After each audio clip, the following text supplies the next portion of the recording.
Before I knew it, the time had passed quite a while, and I could see the sunset already. I told my daughter it was time to get out of the sea. At that moment, I didn't have a good feeling about everything that was going to happen. My wife, Julia, and my mother-in-law, Lily's luggage was gone.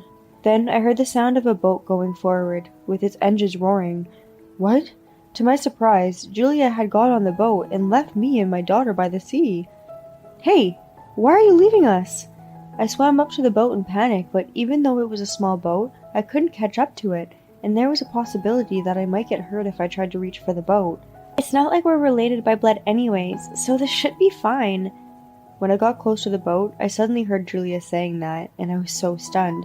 Then Lily looked out from the boat and said, while laughing, "Look at that dumb face."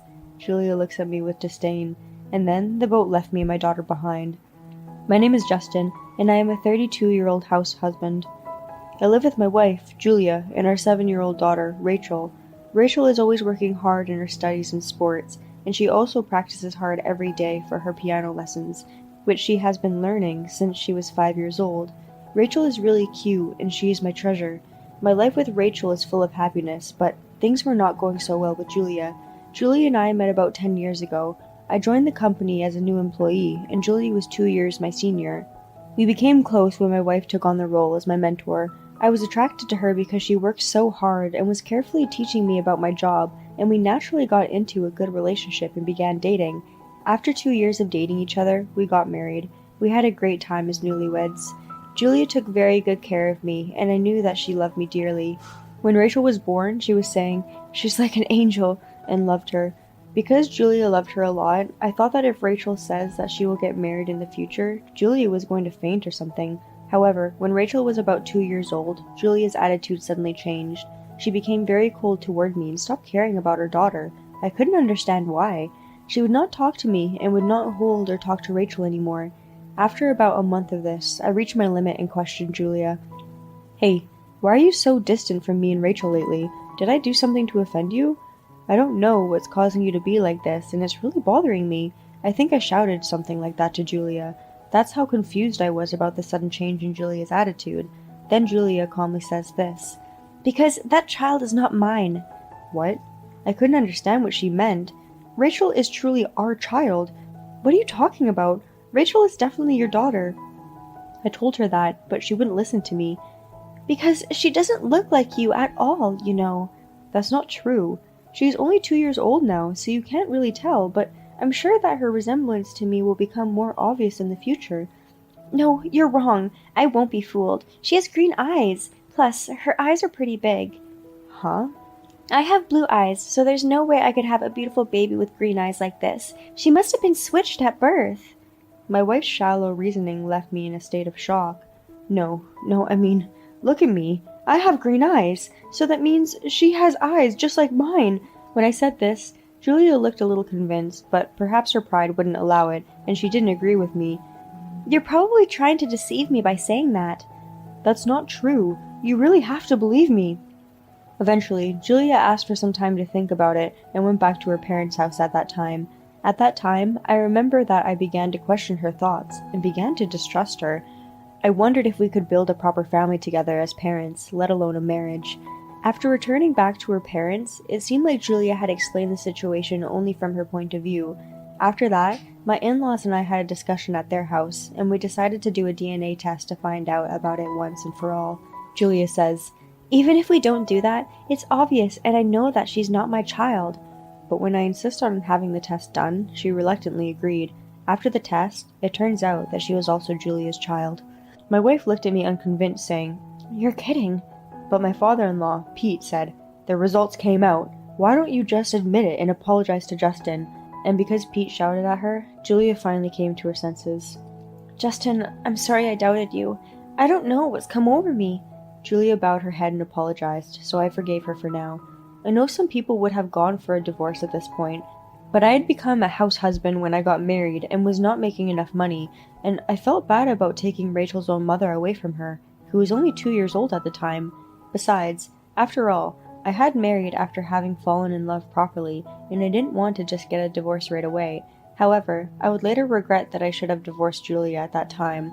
Thus, I continued the married life with Julia, but there was a somewhat awkward atmosphere with her. Still, little by little, we began to talk more and more, and we began to feel like a married couple for the time being.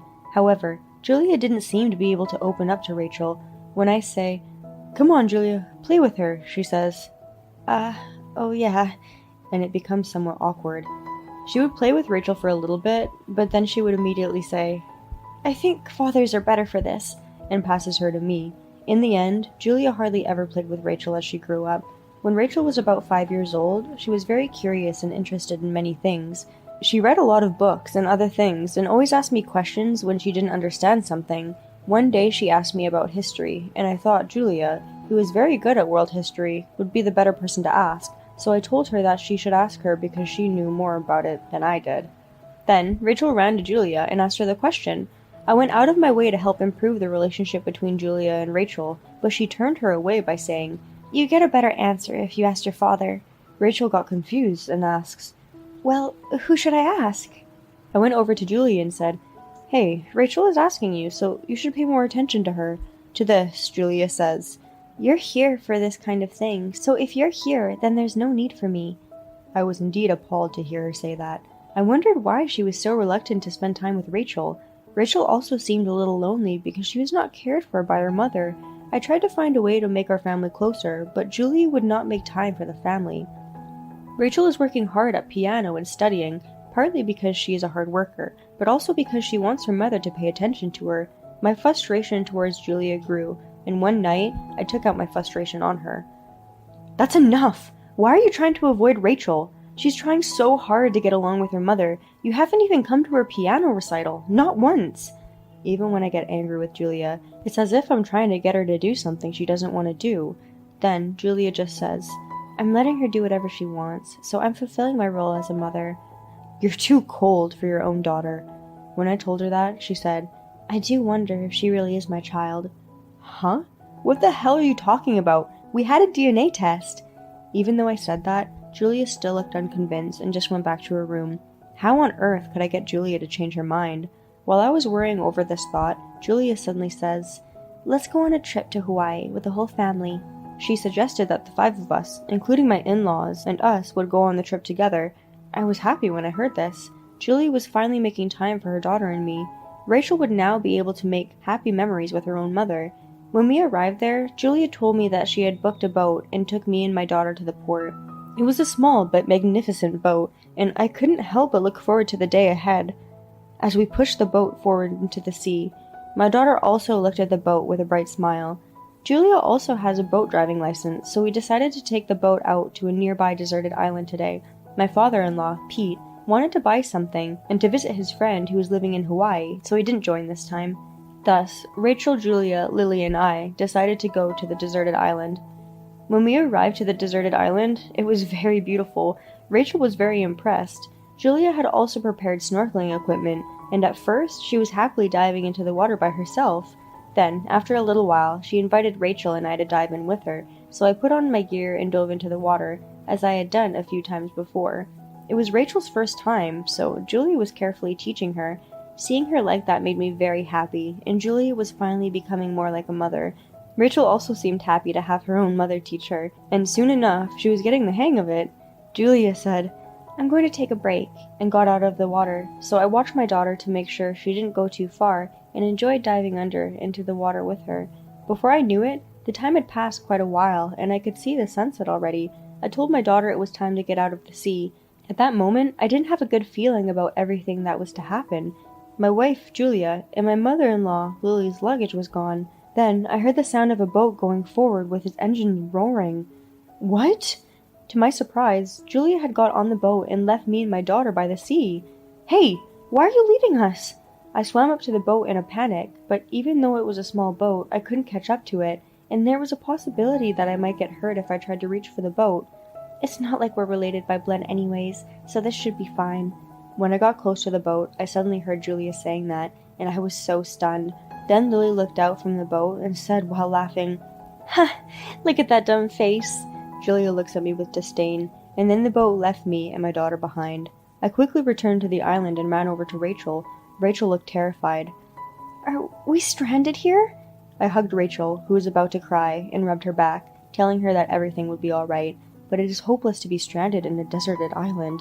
Fortunately, I had portable food in my bag which would last at least a day or two, but not for a long period of time. Maybe someone would notice about us. With Rachel being there, I was able to keep my cool.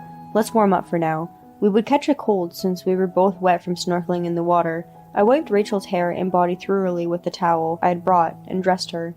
And together, we brought a number of thin tree branches and gathered dead leaves to make a fire. I was glad I had brought a lighter for something.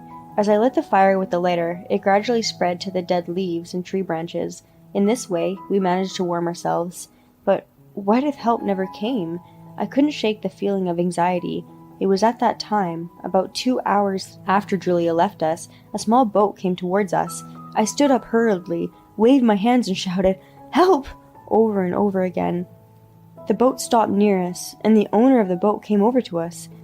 "Are you okay?" He called out to us and motioned for us to get on the boat. The man was a staff member of the boat shop that lent the boat to Julia. While we were on the boat, the man began to explain. The man said that when Julia returned the boat to her, Julia and Lily had left immediately, and right after he suddenly thought that the number of people who had returned was not right. That made him worry, which is why he came over to the island to check. I was so relieved that I burst into tears. Rachel was sleeping in my arms, probably because she was exhausted from fear. We made it safely back to the island where our hotel was located, and after thanking the people who came to help us, Rachel and I headed back to the hotel. When I got to the hotel, I met Pete in the lobby. "Oh, Justin, aren't you with my daughter and wife?" Pete came over to me, but when he saw how tired I looked, he immediately realized that something was wrong. "Let's sit over there in the lounge," he says. And as we sat down, he listened to what I had to say. I told him that today we were left behind and that Julia had been cold towards Rachel for some time. After listening to me, Pete bowed his head and apologized to me. He told me that he would never forgive what Julia and Lily had done to us. When I think about it, Pete was the only one who always tried to confirm the truth when Julia suspected that Rachel wasn't her child, and Pete always loved his grandchild. He was my only ally. Pete says, "Let's teach them a lesson." I agreed and went with him to the front desk of the hotel. Fortunately, Julia and Lily had not come back to the hotel yet, and they were probably having dinner somewhere. Since I was the one who made the reservation to the hotel, I cancelled the room. Now, Julia and Lily wouldn't be able to stay here. Pete was planning to stay at his friend's place who lives around here, and he was going to wait for us at the hotel to tell us about it. So Pete says, "Justin, you should come with me," and took Rachel and I to his friend's house. His friend also had his wife, and they both welcomed us at their place. By that time, Rachel had woken up and was eating a home-cooked meal prepared by them. Then, I got a call that Julia and Lily had been caught by the police. This is because they had made a big fuss about not being able to check in at the hotel. The front desk rushed to report the incident, and the police rushed to the hotel, but they protested aggressively, saying, "We made a reservation!" Julia and Lily probably protested because they didn't want to be taken advantage of, but if you don't obediently follow the police instructions, you'd be arrested. They asked for Pete's and my help, but we refused. I told the police that the two had left Rachel and I on a deserted island. The police also took a statement from the staff who lent the boat as evidence. As a result, Julia and Lily were both charged with a crime and were in quite a difficult situation. My wife panicked and managed to get a lawyer, but she had to pay a large bail amount and lost thousands of dollars overnight. Moreover, they were in jail for several days until they were released on bail, and both Julia and Lily were exhausted physically and mentally.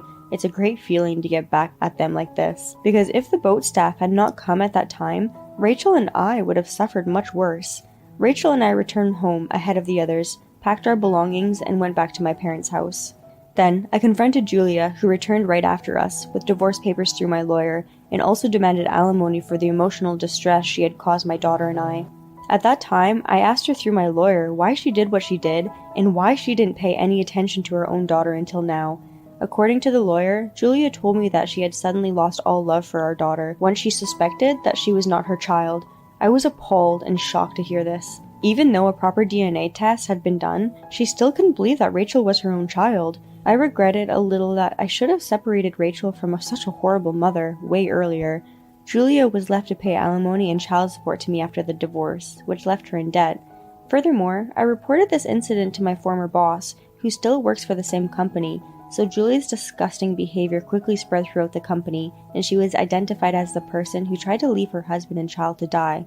And now, it seems like she is feeling very ashamed of herself. She is now in debt, so she can't really quit work, and the stress is getting to her. And Pete divorced Lily because of this incident. Lily, who had been living on Pete's salary, was thrown out of the house without a job, and she panicked and asked Julia for help, but she refused, saying that she could not afford it, and she is now living in a rundown apartment while working a part-time job. Meanwhile, I got a new job, rented an apartment just big enough for the two of us, and started living with Rachel. Rachel doesn't even think of Julia as her mother anymore, and she gives all her affection and love to me. She practices on the piano every day and says things like, "I'm going to win the next competition for you, Daddy."